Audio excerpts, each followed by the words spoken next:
어머니의 자살 이후 아버지에 대한 증오심을 어떻게 다스릴 수 있을까요?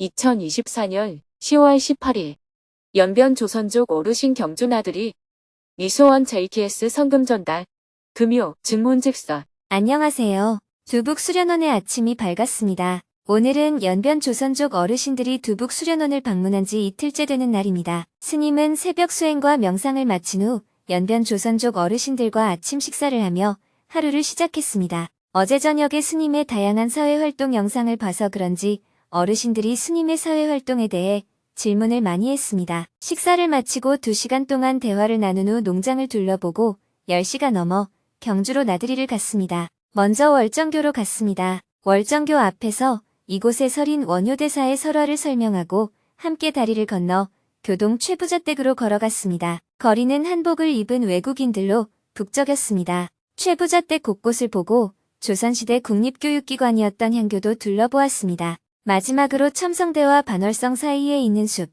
계림으로 들어갔습니다. 스님이 따끈한 황남빵을 건넸습니다.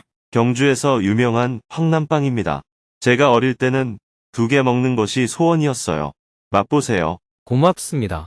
빵의 온기가 그대로 손으로 전해졌습니다. 황남빵을 나눠 먹으며 스님은 신라의 건국 설화와 신라와 가야의 합병 과정에 대해 들려주었습니다. 재미난 이야기를 듣다 보니 11시가 다 되었습니다. 아쉽지만 스님은 먼저 두북으로 떠나야 했습니다. 더 둘러보고 오십시오. 저는 약속이 있어서 먼저 가겠습니다. 오후에도 더 많은 이야기를 들려드릴게요. 다시 두북 수련원으로 돌아왔습니다. 오전 11시 30분에는 사단법인 미소원에서 JTS의 성금을 전달하기 위해 두북 수련원을 방문했습니다. 사단법인 미소원에서는 매년 인도 JTS에 결핵 환자 의료 지원 및 우물 파기 후원금을 22년째 기부하고 있습니다. 올해도 튀르키예 시리아 지진 피해 복구 소식을 듣고 성금을 모아왔습니다. 장유정 이사장님이 지난 1년 동안 어떻게 모금을 했는지 경과를 이야기해 주었습니다. 작년에 튀르키예에 지진 났을 때 저희가 십시일반으로 후원금을 모았습니다. 그걸 어떻게 할지 회원들에게 물으니 한결같이 JTS에 보내자고 했습니다. 법륜스님께서 후원금이 제일 필요한 곳에 아껴서 쓰실 거라면서요.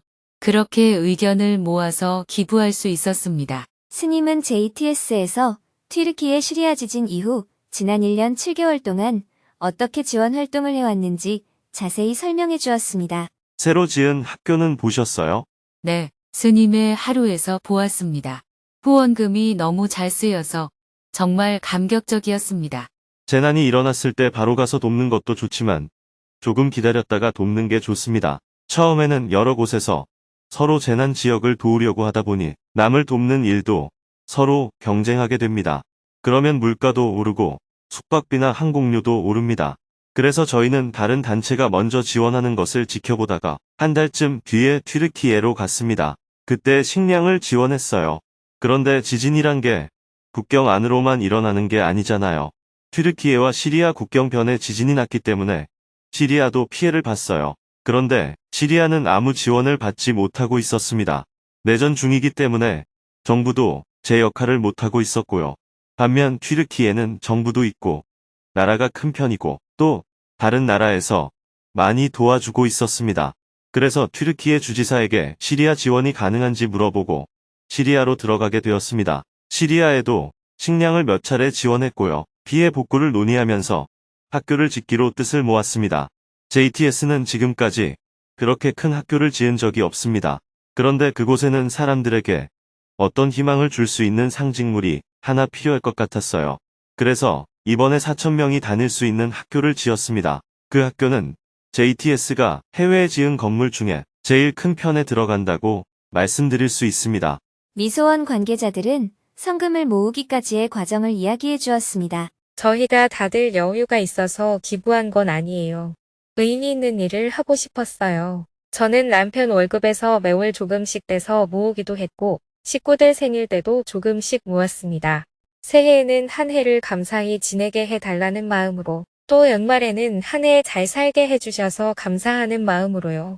그런 돈을 이렇게 너무 잘 써주셔서 감사드립니다. 그렇게 어렵게 모아주신 돈인 걸 알기 때문에 저희가 가능한 한 알뜰히 쓰려고 유의하고 있습니다. 현지에 가면 활동가들이 먹는 것도 아끼고 가능하면 좋은 호텔에도 가지 않습니다. 또 무조건 지원하는 게 아니라 현지 지역 주민도 참여하도록 하고 있습니다. 설명을 듣고 스님이 감사의 마음을 전하며 JTS 활동 원칙과 향후 시리아 지원 계획에 대해 소개해 주었습니다. 장유정 이사님도 앞으로 JTS의 활동에 대해 궁금한 점을 질문했습니다. 시리아에서 국민운동으로 아이들의 기초교육을 하자고 제안하신 것이 참 좋네요. 사람이 글도 읽고 쓸 줄 알아야 하고 법도 알아야 하니까요. 네, 제가 그분들에게 제안은 드렸지만 수용할지는 알 수 없죠. 그래도 그분들이 생각하지 못한 부분을 스님께서 제안해 주셔서 좋은 것 같습니다. 할지 말지는 그분들 몫이지만요. 아무리 좋은 일이라고 해도 현장에 가보면 다 할 수가 없어요. 사람이 우선 살아야 하니까요.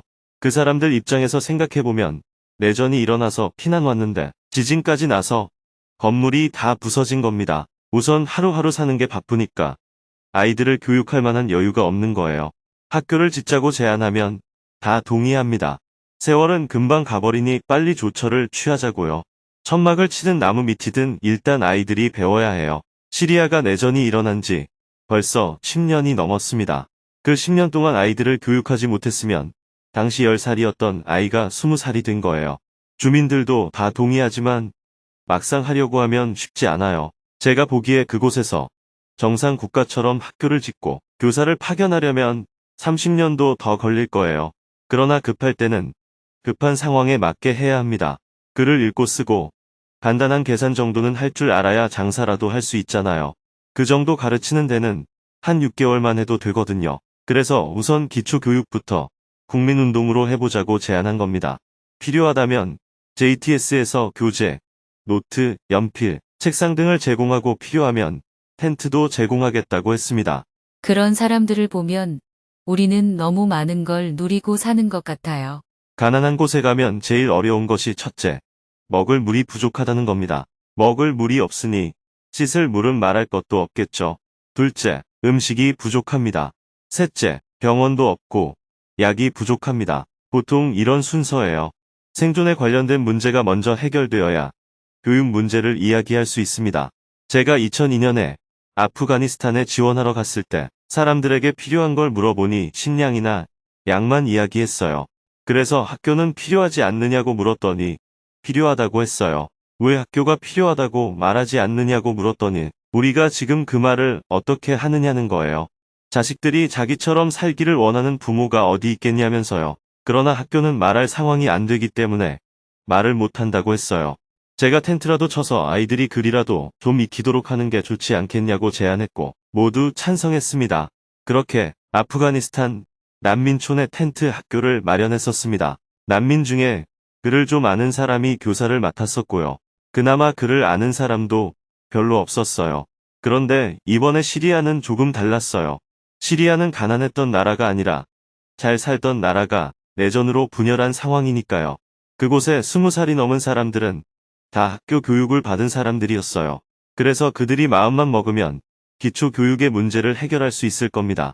대화의 끝 무렵 기후 위기의 심각성에 대해 이야기를 나누었습니다. 장유정 이사님은 스님의 가르침과 정토회의 환경실천 활동에 큰 감화를 받아서 10월부터는 미소원에서 환경 참회 기도를 시작할 계획이라고 이야기해 주었습니다. 올해 저희는 환경 참회 기도를 하고 있습니다. 그동안 우리가 너무 함부로 살았고 그 부작용을 모르고 살았다는 걸 알게 되었어요. 종이를 많이 써서 나무를 너무 많이 베었고 플라스틱이나 비닐을 너무 많이 써서 그게 우리에게 다시 큰 재앙으로 돌아오고 있습니다. 그렇게 우리가 함부로 살아온 것을 참회하고 있어요. 기도비를 한 사람당 5만 원씩 모아서 환경운동을 하고 있습니다. 남녀노소 가리지 않고 참여하고 있습니다. 일회용품을 사용하지 않는 사람은 없을 것이고 특히 이번 여름에 에어컨 쓰지 않고 지낸 사람은 없을 거예요. 계속 악순환이 되는 것 같습니다. 맞아요. 사람들이 너무 많이 소비해서 기온이 올라갔는데 더우니까 에어컨을 더 틀게 됩니다. 올해 여름이 제일 더웠다고 얘기하니 어느 기후학자는 앞으로 올해 여름이 가장 시원한 여름이었다는 얘기를 하게 될 거라고 하기도 했죠. 맞아요. 그래서 사람들이 어떻게 하면 환경에 대한 인식을 바꿀 수 있을까 하는 뜻으로 환경 참회 기도를 하고 있습니다. 스님께 배운 것이 있어서 미소원은 처음 단체를 시작할 때부터 일회용품을 사용하지 않았습니다. 종이컵이나 일회용 젓가락을 쓰지 않기로 했어요. 스텐컵과 소독 기계를 마련해서 소독해서 계속 사용하고 있습니다. 저희가 한 달에 한 번씩 절에 문화 답사도 다니는데 답사를 다닐 때도 일회용품을 전혀 사용하지 않습니다. 쓰레기도 개인이 봉투를 가져와서 처리하고 있고요. 현수막을 수거해서 장바구니를 만들어서 보급하는 분도 있습니다. 요즘 저희는 이런 활동을 하고 있습니다. 아주 잘하셨어요. 대화를 마치고 미소원, 장유정 이사장님과 후원자들에게 감사의 마음을 전한 후 기념사진을 찍었습니다. 스님도 감사의 마음을 담아서 직접 농사지은 쌀을 선물했습니다. 저희가 지난주에 수확한 햅쌀입니다. 맛있게 드세요. 다 함께 법당으로 이동하여 스님이 지난주에 튀르키예 시리아 접경 지역에서 4,000명이 다니는 학교 준공식을 하고 온 모습과 필리핀 민다나오 캄보디아, 부탄에서 진행되고 있는 JTS 활동 모습을 영상으로 함께 보았습니다. 여러분들이 보내주신 성금이 이렇게 잘 사용되고 있습니다. 영상을 보고 나서 내년에도 성금을 모아오겠다고 이야기했습니다. 스님과 JTS가 하는 일들이 점점 더 많아지고 있네요. 저희들도 더 부지런히 모아서 성금을 보내드려야겠습니다. 스님이 웃으며 말했습니다. 감사합니다. 그러나 너무 무리하면 안 돼요. 형편되는 대로 해야죠. 내가 노력한 걸 누가 알아주는지 이런 걸 너무 따지면 오래 못해요. 형편되는 대로 하겠습니다. 미소원 식구들이 돌아가고 스님은 연변 조선족 어르신들과 함께 점심 식사를 하고 오후 내내 함께 시간을 보냈습니다. 오후부터 갑자기 비가 많이 내렸습니다. 비가 억수같이 쏟아져서 연변 조선족 어르신들도 휴식 시간을 보냈습니다. 일주일 동안 여러 곳을 돌아다니느라 피곤했는데 오랜만에 여유로운 시간을 가졌습니다. 해가 저물고 함께 저녁 식사를 한 후 스님은 어르신들에게 두북 수련원의 방송실을 보여주었습니다. 여기에서 전 세계에 있는 사람들에게 법문을 합니다. 온라인 법회로 전환하고 나서부터는 큰 강당이 없어도 수백 명에게 법문을 할 수 있게 되었어요. 방송실을 둘러본 후 어르신들은 법당으로 이동하여 금요 증문즉설 생방송을 시청했습니다. 스님은 방송실 카메라 앞에 자리하고 저녁 7시 30분부터 금요 증문즉설 생방송을 시작했습니다. 4,700여 명이 생방송에 접속한 가운데 스님이 인사말을 했습니다. 지금 밖에는 가을비가 촉촉하게 내리고 있습니다. 이 비가 그치면 기온이 좀 떨어진다고 하네요. 그러면 쌀쌀한 가을 날씨를 느낄 수 있을 것 같습니다. 이렇게 기온이 갑자기 떨어지면 감기에 걸리기가 쉬우니 모두 주의하시기 바랍니다. 시리아는 지난 10여 년간 내전을 계속 치러왔습니다. 특히 북부 지역에는 난민 300만 명이 몰려 있는데 작년에 지진까지 일어났습니다. 이분들께 우리가 어떤 작은 희망이라도 만들어 드리려고 우선 무너진 학교를 다시 지었습니다. 학교 준공식 영상을 먼저 보고 여러분과 대화를 나누겠습니다. 잘 보셨습니까? 전쟁과 지진 피해가 심한 곳에서도 아이들은 그 고통을 뒤로한 채 구김살 없이 밝게 자라고 있습니다. 이 아이들이 계속 교육을 받지 못한다면 다 문맹이 될 것입니다. 우리가 조금씩 정성을 모으면 이들에게 새로운 희망을 줄 수 있습니다. 그동안 여러분들이 기부해 주신 덕분에 이런 학교를 지을 수 있었습니다. 단순히 학교 건물을 지어준 것뿐만 아니라 시리와 절망에 빠진 사람들에게 희망을 줄 수 있었습니다. 이어서 사전에 질문을 신청한 분들과 증문즉설을 했습니다. 오늘은 질문 신청자 중 2명이 갑자기 취소하여 2명과 대화를 나누었습니다. 그중 1명은 어머니와 아버지가 다툼 끝에 어머니가 자살을 하게 되었다며 아버지에 대한 미운 감정을 어떻게 풀어나가야 할지 스님의 조언을 구했습니다. 어머니의 자살 이후 아버지에 대한 증오심을 어떻게 다스릴 수 있을까요? 10년 전 저에게 너무 소중했던 엄마를 자살로 잃었습니다. 부모님이 다투시다가 엄마가 투신하시는 믿을 수 없는 일이 일어났습니다. 처음에는 아빠가 죄책감에 나쁜 선택을 하실까봐 걱정이 많았습니다.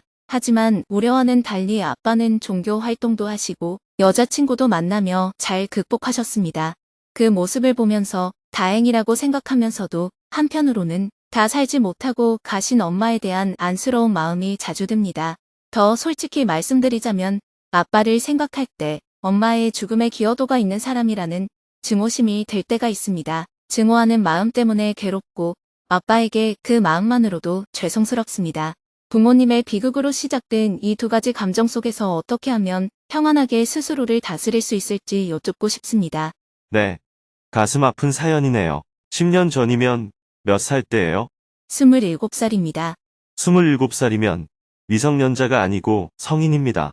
성인이 되면 모든 일에 대한 책임을 스스로 져야 합니다. 미성년자일 때는 세상에서 일어난 일을 아이가 온전히 책임지기 어렵기 때문에 부모가 그 책임을 대신 져줘야 합니다. 부모가 없으면 다른 보호자가 그 역할을 합니다. 대부분 부모가 보호자 역할을 하고 부모가 없으면 친척이 보호자가 되며 친척도 없으면 사회에서 보호자를 지정합니다. 하지만 한국 나이로 20살, 만 나이로 19살이 지나면 성인이 되고 생물학적으로 성체가 됩니다. 그때부터는 자신이 어떤 결정을 내리고 어떤 어려움이 닥치더라도 직접 감당해야 합니다. 이제 더 이상 무슨 일이 일어났을 때 남을 탓할 수 없는 나이라는 겁니다. 어머니와 아버지도 살아가다 보면 다툴 수 있습니다. 질문자도 나이가 들어 부모님의 나이가 되어 보면 알 거예요. 만약 결혼을 했다면 서로 사랑해서 결혼했더라도 의견 차이나 감정 차이로 갈등이 생길 수 있다는 것을 알 겁니다. 하지만 갈등이 있다고 해서 반드시 자살하거나 상대를 죽이는 일이 일어나지는 않아요. 갈등 없이 사는 사람은 거의 없습니다. 대부분의 사람은 갈등을 겪으며 살아갑니다. 다만 극히 드문 경우에만, 즉 100명 중 하나도 안 되는 적은 수의 사람들이 화를 참지 못해 상대를 죽이거나 자신의 감정을 조절하지 못해 자살하는 일이 발생합니다. 이는 모든 사람에게 일어나는 것이 아니라 어쩌다 발생하는 일입니다. 사람이 싸우다가 분을 참지 못해 누군가를 죽였다면 우선 이 사람은 범죄자죠.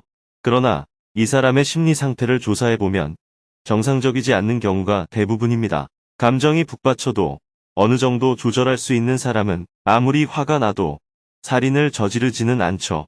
그런데 감정이 확 올라올 때 자기가 주체하지 못할 정도로 속된 말로 눈이 뒤집힌 상태가 되면 자기도 모르게 칼로 찌르거나 총으로 쏘거나 망치로 때리다가 살인 사건이 일어나게 됩니다. 이런 경우 세상에서는 보통 나쁜 놈, 사람을 죽인 살인자라고 하지만 제가 살인으로 감옥에 있는 사람과 상담을 해보면 꼭 나쁜 사람이라고만 할 수는 없었습니다. 그 순간 감정을 이기지 못하고 통제를 못해서 자기도 후회하는 일을 저지른 겁니다. 물론 범죄 조직에서 저지르는 건 별개의 문제고요. 반대로 갈등이 생겼을 때 분을 이기지 못하고 스스로 죽어버리는 경우도 있습니다. 이럴 때도 그 사람의 이전 병력을 조사해보면 대부분 심리적 불안 요인이나 자기 감정을 주체하지 못하는 성향 또는 우울증 같은 정신적인 문제를 가지고 있는 경우가 많습니다. 그런 병력이 전혀 없이 단순히 순간적인 감정을 못 이겨 자살하는 경우는 극히 드물어요. 만약 아버지가 지혜로워서 어머니에게 감정을 주체하지 못하는 성향이 있다는 것을 이해했다면 상황이 달라졌을 수도 있습니다. 그런 점을 파악했으면 어머니가 감정적으로 격해질 때 여보, 그만하자 하면서 중단시킬 수도 있었겠죠. 하지만 아무리 서로 친밀하거나 부부, 형제 사이더라도 상대의 감정적 위험성을 인지하는 사람은 극히 드뭅니다. 그래서 그냥 자기 감정에 따라 갈등을 일으키다가 어머니는 결국 그 선을 넘었고 투신이라는 극단적 행동을 한 것입니다. 그런 상황에서 아버지는 마치 자기가 아내를 죽인 것처럼 느꼈을 거예요. 자기 때문에 아내가 죽었다고 생각하니까 매우 큰 죄책감이 들었을 겁니다. 그래서 어떤 사람들은 자살한 사람을 따라서 자살하기도 하고 평생 죄책감을 갖고 살아가기도 합니다. 반면에 질문자의 아버지처럼 처음에는 죄책감으로 괴로워하다가 세월이 흐르면 그 감정을 잊고 다시 다른 사람을 사귀면서 일상으로 돌아오는 경우도 있습니다. 이렇게 여러 종류의 사람이 있는데 아버지가 평생 죄책감 때문에 혼자 괴로워하며 사는 것이 좋겠어요? 아니면 처음에는 힘들어했지만 결국 그 감정을 잊고 일상적인 생활로 복귀하는 게 좋겠어요? 정상적인 사람이라면 일상으로 복귀하게 됩니다. 복귀가 잘 안 되는 사람들은 사랑이 깊기 때문일까요? 그렇지 않습니다. 그런 사람들은 심리적으로 약한 부분이 있어서 그 상황을 극복하지 못하고 어려움을 겪는 것입니다. 물론 아버지와 갈등이 없었더라면 어머니가 그날 돌아가시지 않았을 수도 있었습니다. 그래서 그날 일어난 일을 아버지의 책임으로 생각할 수도 있겠죠. 하지만 어머니가 이미 그런 심리 상태를 가지고 있었기 때문에 꼭 그날이 아니더라도 또 남편이 아니더라도 누군가와 갈등이 격해져서 감정을 주체하지 못하는 상황이 오면 이런 사고가 일어날 위험성이 있었을 것입니다. 이런 상황에서는 사고가 일어나지 않도록 위험 관리를 해야 했지만 그 관리가 제대로 이루어지지 않은 것이죠. 이것을 아버지의 책임으로 돌리는 것은 정신분석학적으로나 심리학적으로 봤을 때 아버지에게는 억울한 부분이 있을 수 있습니다. 과연 이 상황을 상대편 책임으로 돌릴 수 있을까요? 갈등이 없었다면 죽지 않았을 것 아니냐고 얘기하면 어느 정도 책임이 있겠지만 어머니가 정상적인 심리 상태였다면 이런 정도의 갈등으로 자살하지는 않았을 겁니다.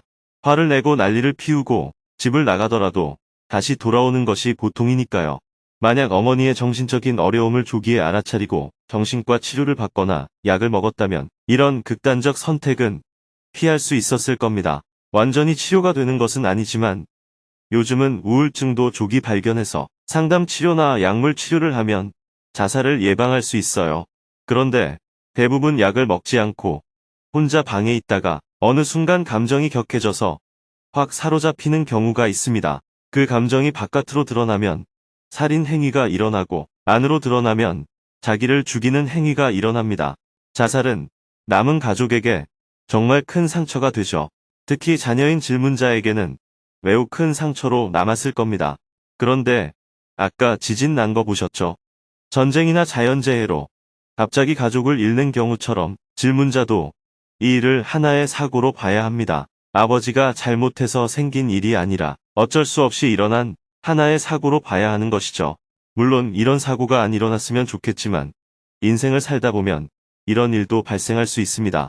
그러니까 질문자는 이 사건을 너무 가슴에 담고 있기보다는 하나의 사고로 받아들이고 자기 인생을 살아가는 것이 필요합니다. 아버지에 대해서는 어떤 마음을 가져야 할까요? 아버지가 정말 지혜로웠다면 좋았겠지만 아버지나 어머니가 부처님이나 예수님 같은 성인이 아니잖아요. 아버지, 어머니도 이 세상에서 살아가는 중생의 한 사람, 시민의 한 사람일 뿐이에요. 시민의 한 사람이라는 건 기본적으로 남을 배려하는데 한계가 있습니다. 자기를 중심으로 생각하는 게 일반 시민이에요. 그런데 우리는 사람들에게 너무 높은 기대를 걸고 그 정도는 배려해야지라고 생각합니다. 세상 사람들 대부분이 그렇게 안 됩니다. 우리의 뇌는 어떤 일도 시간이 지나면 자연스럽게 있도록 되어 있습니다. 있는 것은 엄마에 대한 사랑이 없어서가 아니라 뇌의 기본적인 성질이 그런 거예요. 그 당시에는 가슴 아프고 죽을 것 같지만 시간이 지나면 점점 잊히기 마련입니다. 사랑하는 사람과 헤어져서 몸져 누웠을 때 아무리 주변에서 위로해도 소용없잖아요. 그래서 어른들이 세월이 약이다. 시간이 해결해 줄 거다 하고 말하곤 합니다. 정상적인 사람이라면 시간이 흐르면서 자연스럽게 잊히고 다시 일상으로 돌아옵니다. 근데 남편이 죽었을 때 아내가 따라 죽는 경우 이는 사랑이라기보다 일종의 정신질환에 가깝습니다. 심리학적으로만 분석하면 이것을 사로잡힘이라 불러요. 생각이 한쪽에 확 사로잡혀서 다른 것이 보이지 않게 되는 심리적 상태입니다. 아버지가 일상을 회복하고 여자친구도 만나고 앞으로 재혼도 한다면 아버지가 정상적으로 돌아온 거라고 봐야 합니다. 질문자가 찬성하고 좋아할 일까지는 아니더라도 질문자에게 하나도 나쁜 일은 아닙니다. 아빠가 늘 우울해하고 언제 죽을지 모르는 상태로 아버지마저 자살할 위험이 있다면 질문자는 마음이 조마조마했을 거예요. 아버지가 정상적으로 살아가고 있는 것은 오히려 다행이라고 받아들이는 게 좋습니다. 그 모습을 보고 엄마는 죽었는데 아빠는 다른 여자를 만나서 편안하게 살다니 엄마만 불쌍하다. 아빠는 나쁜 사람이다. 이렇게 생각하면 안 돼요. 그렇게 생각한다면 가족이 지진이나 전쟁으로 죽은 사람들은 어떻게 살겠어요? 역사적으로 수많은 사람들이 죽어왔습니다. 우리나라도 동학혁명 때 몇십만 명이 죽었고 한국전쟁 때도 100만 명 이상 죽었습니다. 그렇게 많은 사람들이 죽음과 이별의 과정을 겪고도 살아가고 있습니다. 물론 마음의 상처는 있죠. 그것이 트라우마입니다. 북한에서 식량난으로 가족을 잃고 한국에 온 사람들은 좋은 환경에서 살면서도 트라우마 때문에 늘 괴로워합니다. 음식을 먹을 때마다 음식이 없어서 죽은 형제나 부모 생각이 자꾸 나는 거예요. 이 흔해 빠진 음식이 없어서 죽은 가족을 생각할수록 분하고 화가 납니다. 이러면 정상 생활이 잘 안 돼요. 트라우마를 치료해야 합니다. 질문자도 어머니의 죽음으로 인해 약간의 트라우마가 있습니다. 무언가를 보고 생각할 때마다 어머니가 떠오르고 안타까운 마음이 들죠. 아버지가 그때 조금만 더 참았더라면 하는 생각이 들거나 아버지가 행복해 보일 때 엄마는 죽었는데 아빠 혼자 뭐가 그리 좋을까? 라는 생각을 하는 것은 자기를 괴롭히는 행위입니다. 어머니는 나름대로 최선을 다해 사셨고 비록 자살이라 하더라도 자기의 명을 다해서 삶을 마쳤다고 봐야 합니다. 그리고 아버지는 그런 위기를 극복하고 지금 잘 살아가고 있는 것입니다. 이제 양쪽의 상황을 모두 놓고 질문자는 자신의 삶을 어떻게 살아갈지 고민해야 합니다. 물론 이런 환경이 없었으면 더 좋았겠지만 어떤 환경 속에서도 우리는 살아가야 합니다. 앞서 말한 지진이나 전쟁 상황과 비교했을 때 그래도 내가 겪은 것이 낫다고 생각해야 해요. 이렇게 자기를 긍정하는 자세가 필요합니다. 이미 일어난 일은 바꿀 수가 없잖아요. 더 나쁜 상황에 비교해 본다면 이만하기 다행이라고 생각하는 게 중요합니다. 만약 어머니가 죽었을 때 아버지마저 죄책감에 자살해버렸다면 질문자에게는 더 큰 충격이었을 거예요. 아버지라도 살아계셔서 다행이다 하고 좋게 받아들이고 이제 질문자 인생을 살아가야 하지 않을까요? 만약 이렇게 관점이 잘 전환되지 않고 계속해서 이 문제가 내 괴로움의 원인이 된다면 트라우마 치료를 받는 것이 좋습니다. 치료를 통해 그런 괴로움으로부터 벗어나는 게 좋습니다. 스님께서 너무 명쾌하고 객관적으로 봐주셔서 큰 위로가 되었습니다. 트라우마라는 생각을 못하고 있었는데 스님 말씀을 듣고 보니 정말 트라우마일 수 있겠다는 생각이 듭니다. 아빠를 원망하면서 저를 갉아먹기보다는 트라우마를 치료하는 쪽으로 해보겠습니다. 스님께서 말씀해주신 대로 실천해 보고 싶습니다. 감사합니다. 네, 고맙습니다. 계속해서 질문들이 이어졌습니다. 질문자들과 대화를 나눈 후 스님이 닿는 말씀을 해주었습니다. 인생을 살아보면 많은 일이 일어납니다. 내가 예기치 못한 일, 원하지 않은 일도 일어납니다. 그것이 세상사입니다. 그건 어떤 하느님의 징벌도 아니고 전생의 죄도 아닙니다. 세상사가 원래 그렇습니다. 여러 가지 사건 사고가 일어나는 상황 속에서 가장 중요한 것은 내가 어떻게 할 것인가 입니다.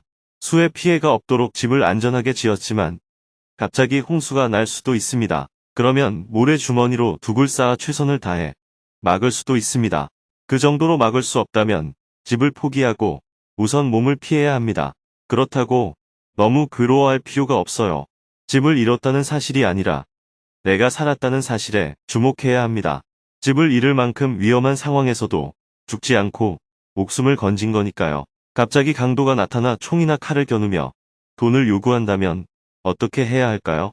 돈이 아까워서 그 순간 돈을 움켜쥐고 칼을 맞아야 할까요? 아니면 돈을 내어주고 내 생명을 지켜야 할까요? 내 생명을 지켜야겠죠. 이때 돈을 뺏긴 게 아니라 대신 내 생명을 구한 거예요. 어리석은 사람이라면 돈을 위해 자기 생명을 버리겠지만 나는 지혜롭게 돈을 포기하고 내 생명을 구했다. 이런 관점을 가지셔야 합니다.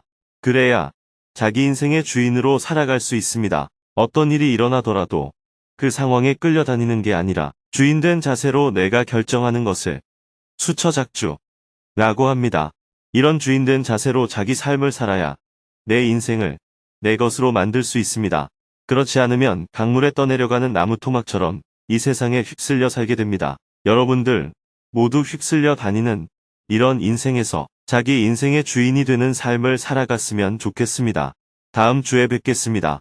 생방송을 마치니 밤 9시가 훌쩍 넘었습니다. 내일은 오전에 한국 방문 일정을 마치고 떠나는 연변, 중국, 조선족 어르신들과 인사를 나눈 후 환경 단마 토크 생방송을 하고 오후에는 청년들을 위해 경주 역사 기행을 안내할 예정입니다.